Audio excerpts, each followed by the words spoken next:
Today we're taking a look at these NCAAF matches, which are happening on Friday, September 30th, 2022, and giving you our best pick, match breakdowns, betting tips and predictions in general on these games.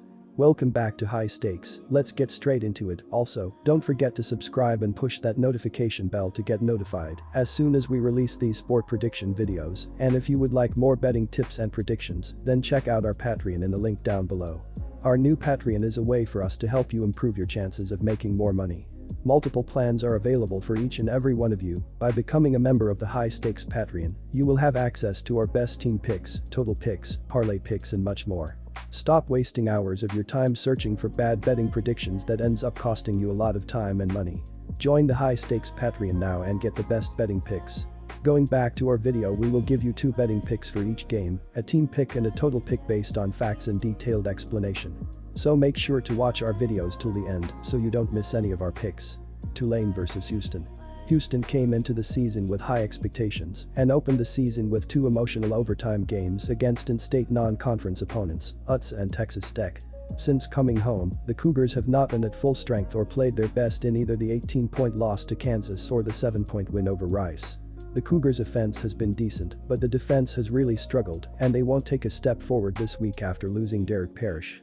I expect Tulane to come in even more focused after missing an opportunity to improve to 4-0. The Green Wave are a well-balanced team, and their pass defense is going to make it tough for Clayton Tune and the Cougars to get going. And even if Tune does get going, the Green Wave can also win a shootout if need be, as the Houston defense will struggle to get key stops. It'll be a blackout on Friday night, but I see the fans going home unhappy as the dog wins this game outright. Our team pick is Tulane, plus 125. Houston has scored at least 30 points in their first 4 games. It may be tough for that trend to continue against a defense that is allowing under 12 points per game. Tulane's offense has not been as electric in their past 2 games as they were in the opening 2 games. The Green Wave are scoring an average of 20 points per game in their last 2 contests.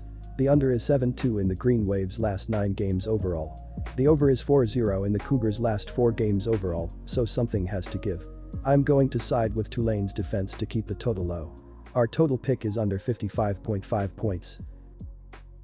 UTSA vs Middle Tennessee State. MTU is probably going to get a lot of love in this matchup following last week's upset at Miami. In truth, they benefited from a couple of factors: absolutely abysmal conditions in Miami and a likely hangover from the Hurricanes following their loss to A&M the week before.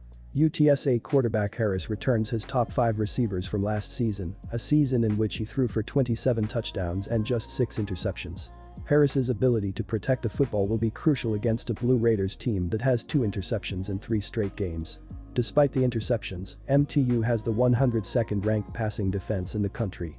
They also are just the 80th ranked scoring offense. Quite simply, they can't keep up with the Roadrunners' high-octane offense. While MTU did its program proud with a win over Miami, the Roadrunners nearly upset number 24 Houston in their opener, losing in 3 overtimes, and battled gamely with Texas. Look for UTSA to establish dominance in Conference USA with an opening week win over MTU. Lay the points, minus 4.5, and go with UTSA. The Middle Tennessee Blue Raiders have been doing well offensively as they are averaging 33.8 points per game up to this point. Quarterback senior Chase Cunningham has been doing well thus far as he has a 70.8 completion percentage for 1,000 yards with 7 touchdown passes and 3 interceptions. Their offense does well and they even run the ball effectively, as sophomore running back Frank Peasant has 63 attempts for 292 yards, 4.6 yards per carry, with 6 rushing touchdowns right now to keep the opposing defense on their toes. Both quarterbacks have been doing extremely well as Frank Harris has a 7-1 touchdown to interception ratio in his previous 3 games, while adding a rushing touchdown to the fray, while Cade Cunningham has thrown 5 touchdowns and 2 interceptions, with a pair of rushing touchdowns in his last 2 games. Both programs have solid kickers, as senior kicker Jared Sackett is 5 for 5 from inside of 40 yards and 17 of 17 on extra points for UTSA, while sophomore kicker Zeke Rankin is 3 for 3 on field goal attempts and 18 for 18 on extra points for the Blue Raiders. These defenses have struggled against the passing attack as UTSA is giving up 225 passing yards per game, while Middle Tennessee is allowing 249.8 passing yards per game this season.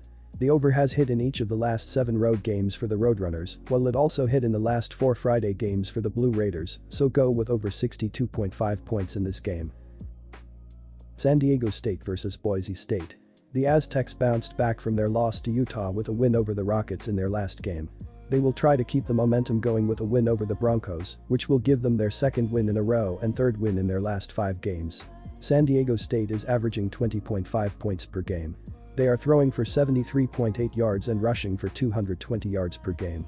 The Broncos had their 2-game winning streak snapped by the Miners in their last game. They will try to bounce back from the loss with a win over the Aztecs, which will give them their third win in their last 5 games. Boise State is averaging 21.8 points per game.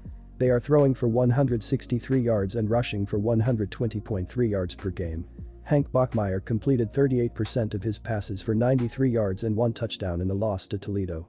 George Alani had 16 catches for 75 yards, while Latrell Caples had 4 catches for 30 yards. Boise State has played well defensively, giving up 20.5 points per game.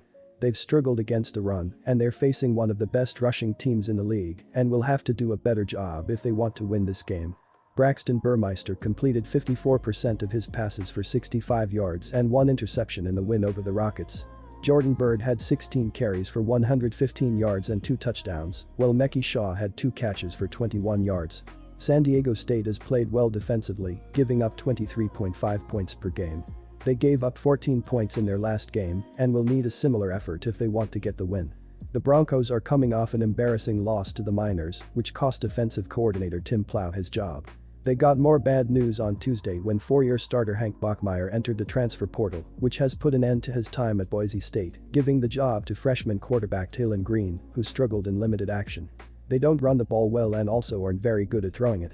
The Aztecs aren't great defensively, but they have played well so far, especially against the run, and will focus on stopping the run and forcing Green to beat them with his arm, which isn't going to happen.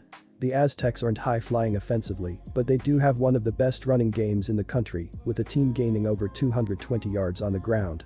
The Broncos have had trouble stopping the run when facing good running teams and will have a hard time slowing them down, so go with the Aztecs to cover the spread. Our team pick is San Diego State Aztecs plus 6.5 points. San Diego State climbed back to the .500 mark with a 17-14 home win over the Toledo Rockets, beating the spread as 2.5-point home underdogs. Jordan Byrd ran for 115 yards and 2 touchdowns, including a go-ahead 1-yard touchdown in the closing minutes. Braxton Burmeister finished 13 of 24 passing for 65 yards and added 44 yards rushing on 8 carries for San Diego State. It was an ugly game at times, and the passing offense was stagnant for the most part until the final drive that gave the Aztecs the lead. Burmeister completed 3 of 4 throws for 25 yards and scurried 3 times for 46 yards before the aforementioned Byrd scored from a yard out to give them the lead. Bachmeier started 29 games over a 4-year career, throwing for more than 6,600 yards and 41 touchdowns. He surpassed the 3,000-yard passing mark as a junior while completing 63% of his passes. However, things went sour in a big way during the first 4 games of the 2022 season, with Bachmeier completing a career-low 54% of his passes for fewer than 500 yards.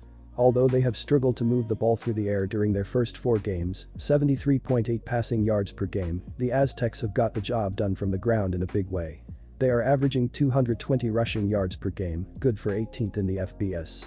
The Boise State defense has been stingy this year against the run, so the Aztecs will need to stretch the field a bit more in this one compared to last week against Toledo. Boise State was embarrassed as a 16.5-point road favorite, getting ousted 27-10 by the UTEP Miners last weekend. Hank Bachmeier completed only 13 of 34 passes for 93 yards. The Broncos had 84 yards rushing and only 177 yards total offense. After the game, the program fired offensive coordinator Tim Plough. 2 days after that, Hank Bachmeier announced that he will enter the transfer portal, essentially ending his tenure on the Broncos. The Broncos' offense has been putrid to open the season. San Diego State has a hard time throwing the ball, averaging 73.8 per game, so this will be a game dominated by a ground attack. For Boise State, they have a freshman in Taylen Green starting, so they will opt for a more run-centric approach. Take this game to go under.